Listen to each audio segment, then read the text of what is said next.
I am Mike Sheeran, a proud member of the PLA and host of our Toronto St. Paul's Liberal Leadership Interview Series.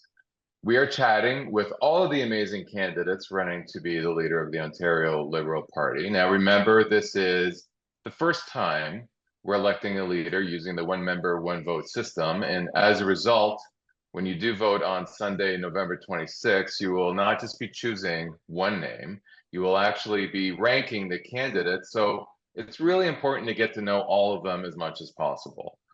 And today we are joined by Mississauga Mayor on leave to run in this campaign, Bonnie Crombie. How are you, Hi. Bonnie? Hi, Mike. Thank you. I was just lamenting I haven't got my patio furniture in yet, and I bet tomorrow will be frosty and a little bit drizzly today, but I'm having a great day, actually. Thank you. Well, fantastic. Now, you are widely considered to be the front runner in this race. How does that standing affect the tenor and the tone of your campaign? Oh, I think expectations are very high as a result. But listen, the other candidates have been in this much longer than I have. And I think I've been at almost every riding, but they've probably visited multiple times. So, as you just explained, we have a ranked ballot system. So there are no guarantees with anything. The person leading on the first round may not be ultimately successful. As candidates drop off the ballot, their votes are redistributed, as you know. So expectations are very high. I'm working very, very hard to earn everyone's vote. And as you mentioned, I have taken an unpaid leave of absence to focus 100% in the home stretch. So I'm taking this very seriously, and I'm delighted that we have a very competitive race because, of course, we had five excellent candidates, and as you know, Dr. Adil Shamji, who I think he will rebuild our broken healthcare system single-handedly with the support of some very good people, has decided not to go forward and is supporting my candidacy. But we are very blessed as well that we have four candidates that could easily run our party, that are exceptional individuals, and come with a wide range of expertise of their own. Not like that other party where only one person stepped forward and said, I'm interested. And they said, well, I guess it's over to you. No one else wants it. So we have four people today competing for this, and we would be well served by any of us, I hope. What has emerged as the number one issue for you on the campaign so far? So when I first got into the race, I will tell you that it was affordability. And I always said, is your life more affordable today than it was before Doug Ford? And clearly the answer to that is no, because we can blame Doug Ford for eliminating that dream that our young people have of purchasing a home, especially in the urban areas. Well, it's everywhere across the province. I shouldn't say that, but I know the escalation is higher in the urban areas, especially downtown Toronto, where beautiful St. Paul's is located. Not even can't afford to buy a home or their mortgage, but even afford to pay for a rental property. And there aren't, of course, enough purpose-built rentals. We all have some very fulsome proposals, plans, policy platforms on building more housing and building more affordable housing. And specifically, I will say another issue has emerged that I think we as Liberals have always felt, but I think everyone believes today, and that is the ballot question could very well be, do you have trust in Doug Ford? Because they have now proven themselves to be lacking in integrity. Whether we can give them the benefit of the doubt, they lost their moral compass. I'm not sure they ever had one. They're in this to enrich their already very rich friends and donors. Certainly what we've seen is a payback to donors and friends. People who have attended weddings and stag and doe parties or donated to Premier Ford personally or the Conservative Party are receiving huge paybacks and returns on their investment. And it is scary for all of us to observe. And it's immoral, it's unethical. And I think what we've seen is the direction the province is going is wrong. It's harmful, and it's corrupt, frankly. I think that's the word we should be using. It's corrupt. And today, I know this will live in immemorial because you're taping, but while we are speaking together, Mike, they have dropped a 7,000 page FOI from environmental group, which will prove much of what we are discussing, that the people who benefited, not only benefited from the opening of the Greenbelt to their lands, which resulted in a potentially an $8 billion windfall profit, had we as people, as Ontarians and the media, not kept this issue front and center and refused to let it go. They otherwise, say they're sorry they got caught. But these are the same people who actually benefited from all the ministerial zoning orders, and I assume everyone knows what those are. It's supersedes municipal zoning. Something might be allocated to be a commercial property or an industrial property, but they change it to residential to benefit their friends, and also tied to the 413 highway. So these individuals are the same individuals that benefited not only from the Greenbelt, but from all the ZMZOs and also from the 413 land. And this is before we start peeling away on other decisions that have been made. And the one that will be closest to home for everyone online will be, of course, Ontario Place. And why did that merit a 95-year contract, right? And the commitment to build $1 billion parking lot, the sole source to an Austrian firm for a mineral spa bath. I'm not even sure, Mike, what we're going to do there, if we're going to sit in the hot spa together, what the purpose of it is. And nonetheless, they're also moving the iconic science center from its home without consulting local communities and the local residents. So I think the ballot question will be a combination of affordability and lack of trustworthiness. Do you have confidence in the Ford government? Can you trust them? Integrity has definitely been a massive current issue. What I wonder is 2026 is several years away. Will people still care as acutely about these things as they do today? Or have they given themselves enough time to repair? So we have 2 ministers and how many? 3 staffers who have already resigned. We have an RCMP investigation, so that'll take some time. And as Martin Redcone likes to say, drip, drip, drip out the results and findings. We have Auditor General investigating on many fronts now, not just the one. And we continue to have more Freedom of Information requests being revealed. I think there'll be a lot of content over the next 2 years. Of course, they're going to try and clean it up. Of course, they're going to focus on positive things, as they did today, lowering the age for breast and cervical cancer screening. Of course, they will. But nonetheless, they've already proven themselves who they are, and that they are without integrity, and we shouldn't trust them. They've spent the 5 years creating policies that benefited their donors, their rich donors, and now they're rolling those back to make the appearance of, maybe we did go too far. So we'll just turn the ship around and start fresh. So I think of what we will see is, we did suffer from malaise in the last 2 elections. People didn't come out to vote. And you know very well that I have said that I want everyone back, that every Liberal matters, every vote counts, and we are a big tent, and we welcome everyone.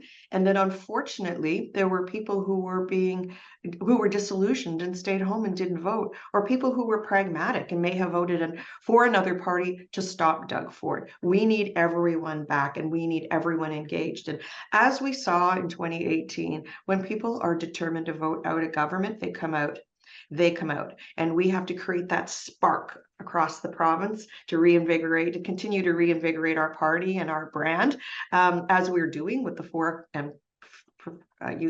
5 candidates traveling across the province, building back trust with voters and speaking to them about their issues. And in particular, when I've traveled, small towns, rural communities, northern communities, francophone communities have said the same thing. They feel neglected and they feel isolated, and that we don't speak to their issues. So we need to be present to speak to the issues. We think we have an acute doctor shortage here, healthcare crisis here. Imagine in the northern communities, You know, if you live in Fort Frances, people chose Fort Frances to retire only to find out that there are no doctors in town, no healthcare available to them. In Kenora, they have to go to Winnipeg for surgery. In Cochrane, they told me they had funding for 5 doctors, but unfortunately they couldn't convince 5 doctors. They're also in competition with Hearst, Kapuskasing, and Timmins to settle in Cochrane. So, but they did find 4 registered nursing practitioners, and unfortunately, the Ford government wouldn't transfer the funding for nursing practitioners from doctors. And so they're stuck. So these are the kinds of issues we continue to hear. We need to be present. We need to listen to their issues. And particularly in farm country, you know, we've made a big deal here about the grain belt and paving over agricultural land, because once you do that, of course, it's gone. But in the agricultural communities, they're equally concerned. And those were Liberal ridings. We need to be present, we need to listen to them, and we need to present policies that address their issues as well. If we continue to mine what I call the vote-rich areas in the GTHA, we'll never win government again. We'll get seats. But we won't win government. We need to be present right across the province. That includes in the small towns and farming communities, and in the northern communities and the Francophone communities as well. Do you think it's possible for us to win, or do we Yes. have to sort of take baby steps? No, it's not possible. We are going to win. And I'm not talking about 2030 or 2034. We will win in 2026. You can take that home to the bank. We will win. But we need every Liberal to come together to do so. Listen, we have a huge momentum right now. Being Liberal is back. People are confident in our party. I'm seeing that spark. I know that we're going to be present right across the province. If I could tell you the people who are calling me and texting me to say, if you win, I'm in. I'm in. People with incredible CVs that want to run for us, but they have to be local and they have to get going early. We will have the policy platform that will speak to every riding right across the province. We will have candidates that everyone will have confidence in. We will raise a war chest. And I'm not embarrassed to say I've raised double what the other candidates have and double what any other leadership candidate ever has. We need money. We're being out fundraised 10 to 1. It is so vitally important that we fundraise. And I'm going to continue fundraising because I'm going to transfer that to the party so it kickstarts the new leader as well. So we will have the platform, the candidates, the war chest, and we're going to fight and we are going to win in 2026. So before you announced your leadership bid, there was a period in time when you were assessing, when you were thinking, and you were considering. What were the things that you were considering? Well, for starters, the other candidates had been in the race much longer. And I remember the uphill battle that other candidates like Michael Coteau and Kate Graham faced when they ran against Stephen Del Duca. And I wondered if it was, insurmountable task, and whether I had entered too late. Is it still winnable? So I was assessing that. I was speaking to people right across the province, whether I could count on their support. And clearly there was a lot of support across the province saying, we've been waiting for you. We were hoping you would do it. We didn't think you would, but we're so glad you are. And there was some unfinished business locally that I wanted to ensure passed. And I make no secret of that. As you know, I heavily lobbied for the dissolution of the Region Appeal, and Hazel McCallion before me did as well. And they were, it was like a carrot and stick. They were suggesting to me, it's coming, be patient. And we had already been patient long enough. And the word I got was, if you don't get in this race soon, it's not winnable. So you need to get in now. So we had set the date. I think it was June 8th, Taylor, that we launched. And of course, the Thursday before I knew I would launch, they announced the dissolution appeal. The skeptic in me thinks just maybe they were trying to prevent that launch, but you never know. Maybe they had that planned all along, even though it seemed to me they'd been pushing it out for weeks and weeks. Now, we touched a little bit on healthcare. I would like to sort of circle back to that. Healthcare is the single largest line item in Ontario's budget. Where do you see opportunities for patient care improvement that are both fiscally reasonable and responsible? So let me just also say that I'm really blessed to have the support of Dr. Atul Shamji, who is an emergency room doctor, has worked in the North, has run shelters, and he certainly has a pulse on how we are going to revive our healthcare system. And the solution, friends, is not privatization. I think as Liberals, we all firmly believe in a single payer universal system, and that is vitally important to all of us. What I've seen the Ford government do is starve the system. Hospitals are underfunded, and our healthcare heroes, the very people we called heroes during COVID, are being overburdened and taxed beyond belief. They want to focus on patient care, not working 15-hour shifts for an unfair wage. These are the people who have been capped at a 1% increase when we see the cost of living going up 7-8%.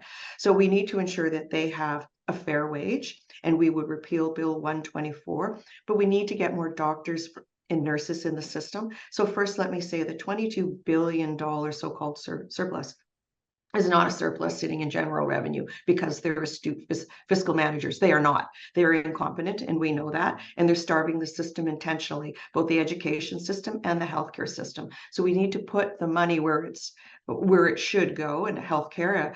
I know I see, Mike, that you were pushing 39 like me, and you care acutely about your healthcare. And by the way, let's include PSWs in all of this, because there's a big concern about long-term care and how we need to reshape that for the future as well. So we need to fund the system adequately. We need to build more hospitals and where they're underserviced. And we need more doctors in the system. We need to provide incentives, like in the North, maybe free tuition for a multi-year service agreement. We need to open up another medical school, at least one. We need to provide more residency spaces for doctors. I know some of the other candidates talk about recognizing the credentials of foreign trained doctors. If we can, terrific. But I think you and I both know that's out of our control, because the College of Physicians and Surgeons do the accreditation. But we'd like to get them in the system so that they are under the supervision of a doctor, so they can get their credentials up to speed. And we need more nurses in the system. What we've seen is they become burnt out. When they're burnt out, they sit at home a little while, then they miss their profession, because of course they love what they do and they want to focus on the outcomes, patient care, and then they join an agency. Because an agency is a band-aid solution to get nurses in the system. So they work there. They're sent back to the very hospitals they left for half the hours and twice the pay. And so there are systemic issues that have to be addressed, and they're going to be addressed by properly funding our hospitals and getting more professional healthcare workers into the system. So that's just high level, whether it's housing or education or healthcare. All the details are on my website, bonnieforleader.ca. And when Dr. Shamji dropped out of the race, he knew that we would incorporate his ideas into the platform. I have a lot of confidence in him, and he knew that I would elevate his ideas, as I have just done many of them for you. So I hope that's helpful.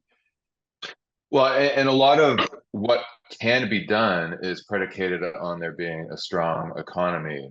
And we are in very uncertain times globally, nationally, provincially.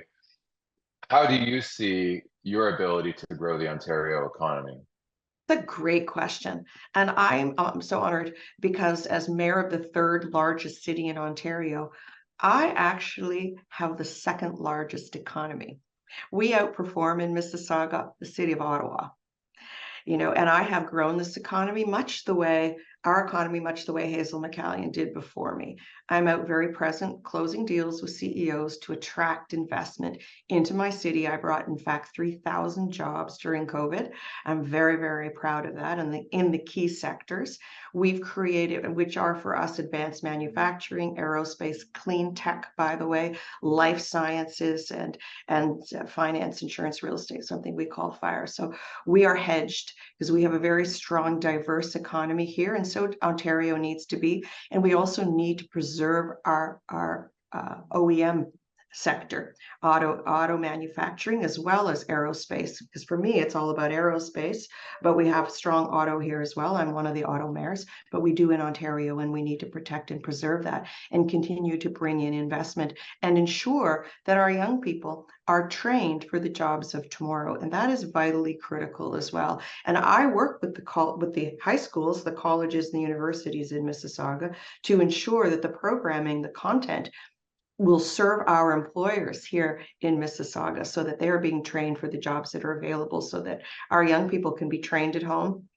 find an affordable home, get a job in our beautiful city or our province, and raise their families here. And I use Mississauga as a template of what I've accomplished and can accomplish for the province of Ontario. We need to continue to attract investment. The other thing I will say is I had the opportunity to meet with the folks at Communitech, the former CEO Ian Klugman, and about 50 others that are represent startups and the tech industry in the Kitchener-Waterloo area. And we talked about brainstormed ideas on how to attract more tech, high tech into Ontario. And just by example, in Mississauga, we've created something called Idea Mississauga, which has become a retail hub it's an accelerator, an incubator rather, and an accelerator, and a networking hub for entrepreneurs to provide them with the resources and training that they need. So I think it's an excellent idea. It builds on what Communitech created in Waterloo, and there's so much more that can be done. And every municipality has their strengths and weaknesses. What I noticed is we're not incentivizing agribusinesses or clean tech or focused on, developing Ring of Fire in the north, but with the Indigenous communities who should also benefit from any development that goes on there. So I have a lot of ideas on how to grow our economy, and I've been very successful and have a proven track record of doing so in my city. Thank you. We have a lot of questions that were submitted from our members. I'd like to shift gears and go to some of them. Joel asks, the Jewish community in Toronto has begun to experience anxiety and sometimes fear for its safety. Should you become leader, what assurance will you give to the Jewish community that its safety will be protected and supported? Yeah, they have my absolute assurance. I think I came out early very strong in support of Israel and the Jewish community, and I stand by that. And I have many friends that I've called or texted and said, I just want to check on you. How are you doing? This can't be easy. You probably have a lot of friends and family that are in jeopardy. And I feel this very personally. Sorry. I feel this very personally. So this is important for me as well, and I stand firm. Richard asks, what commitment will you make to bind your and future governments to rigorous accountability for ethical legislation, consultation, and implementation of provincial initiatives? Yes, that's an excellent question. And I think that's what's lacking with this government: accountability and transparency. They get a lot done, but nobody understands how or why. Look at the Greenbelt. What decisions were made? How were they made? Who knew what, when, where? They seem to make a lot of announcements, but we never understand it. Why is there a 95-year lease to an Austrian company to provide mineral baths? These are questions that need to be answered. There needs to be sunlight. So yes, we need to review, what we would do was adopt the recommendations from the Auditor General as they stood there sullen-faced and said, we agree with the Auditor General's report and have now embraced 14 of the 15 recommendations going forward without agreeing to repeal the Greenbelt legislation. And then finally, after a lot of pressure from everyone, realized that the 15th was the most vitally important. But there seemed to be a lack of due process. And at the City of Mississauga, we have a lot of process, and it does slow things down, but honestly, it keeps everyone accountable as well. Public consultation keeps you accountable. Having a rigorous, overt process, transparent process keeps you accountable, and creates a level playing field and fair play. And it's very important. Sunlight is important. Brian asks, if you don't win the leadership, will you still run in the next provincial election? Yes, I've made that commitment. Excellent. I think 3 of the 4 did. Committed. Now, I have one more question for you. Absolutely. Why do you want to be leader of the Ontario Liberal Party? Because I can make a difference. I am blessed to have a lot of experience. I've been mayor for almost a decade. I've been I've been elected for 15 years, but prior to that, I had a 20-year business career. So I'm not coming at this as a lifelong politician.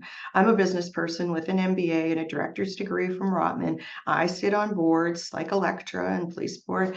I feel this acutely. And as mayor, I know what my residents feel because we are most accessible level of politician because we're in our communities each and every day. And I know they're struggling and I feel for their challenges and their struggles. The fact that they're using food banks because they can't afford their rent and their mortgage payments, I feel. And I felt with my experience, my background, and my profile, quite frankly, I have a lot of name recognition right across the province that I could make a difference. And I know I rankle the Conservatives, and that's good. They should be nervous. They should be very nervous because I'm coming at them and we are going to win. And I know he doesn't like bold, strong women. We'll get used to it because we're coming. And there's going to be a big red tsunami and we are taking over. And in 2026 is going to be ours. I got in this race because I care and I thought I could make a difference and change the direction that the province is on. Bring back integrity, accountability, transparency, and affordability for the people of Ontario. Well, thank you. Now, I do want to afford you the opportunity to speak directly to our members right now. Is there anything you would like to say to everybody watching right now? Well, thank you for this opportunity. I look forward to seeing you. I think in a couple of weeks, you're going to be having a PLA event. So I look forward to meeting you one-on-one. And I think that will be very helpful as well. I hope you've listened to this and it'll give you an introduction of who I am as an individual. But I'm coming at this because I care. I have a wonderful job in the city of Mississauga. People trust me. I've actually increased my popular support with each mayoral election from 63% to 74% to 78% this last time. People trust me. They know I'm fiscally very responsible, but socially very progressive, that I'm very transparent, and that I bring a lot of experience and a lot of care and compassion. As Liberals, we're different. We care about people. We care about marginalized people and vulnerable people, not just friends and people who can write big checks and donors or big businesses. We care about small and medium businesses too, but we mostly care about people and lifting them up. And that's what I plan to do. Thank you for this opportunity, and I look forward to meeting each and every one of you one-on-one in the coming weeks. Well, thank you. Now, raising money is a requirement in politics, and there's no shame in asking for donations. So if you would like to donate to Bonnie's campaign, please visit bonnieforleader.ca/donate. Thank you. And also, please consider donating to our PLA. You can do so at ontarioliberal.ca/donate. Now, make sure you choose the Toronto St. Paul option from the drop-down menu. That's how we actually get the money. Now, thank you again, Bonnie. This has been a real pleasure. Best of luck with the rest of the campaign. And thank you, everybody, for joining us today. We'll see you next time. Have a great day. Thank you, everyone.